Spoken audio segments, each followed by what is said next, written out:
Hey guys, welcome to mom world. ఈరోజు మేము హాస్టల్లో చికెన్ కర్రీ కెటిల్లో కుక్ చేయబోతున్నాం. సో ఫస్ట్గా చికెన్ మ్యారినేట్ చేయబోతున్నాం. దానికి ఉప్పు, కారం, జింజర్ గార్లిక్ పేస్ట్, అలానే చికెన్ మసాలా వేసుకుంటున్నాం. Ginger garlic paste and chicken masala రెండు కూడా బయట నుంచి ప్యాకెట్స్ తెచ్చుకున్నాం, ఎందుకంటే హాస్టల్లో ఉన్నాం. అదే ఇంట్లో ఉంటే మనం ఇంట్లో ప్రిపేర్ చేసినవి యూస్ చేయొచ్చు, ఇంకా టేస్ట్ చాలా బాగుంటుంది.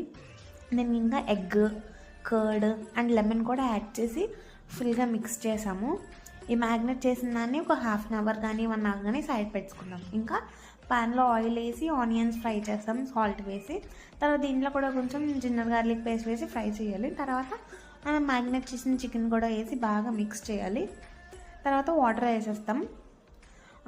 అవి చికెన్ మునిగేంత వరకు వాటర్ వేసుకుంటాం. తర్వాత బాగా మిక్స్ చేసి లిడ్ పెట్టేసుకుంటే ఒక 15 minutes లోపు మన చికెన్ కర్రీ రెడీ అయిపోతుంది. కిటిల్లో ఉన్నా సరే మనకి చికెన్ అనేది బాగా బాయిల్ అయ్యింది, చాలా మంచిగా కుక్ అయ్యింది. సో అవి మిక్స్ చేసుకొని మనం వండుకొని టేస్ట్ చేసి ఏమన్నా తక్కువ అయితే తర్వాత కొరియాండర్ లీవ్స్ యాడ్ చేసుకోండి. టేస్టీ చికెన్ కర్రీ రెడీ అయిపోయింది. Thanks for watching.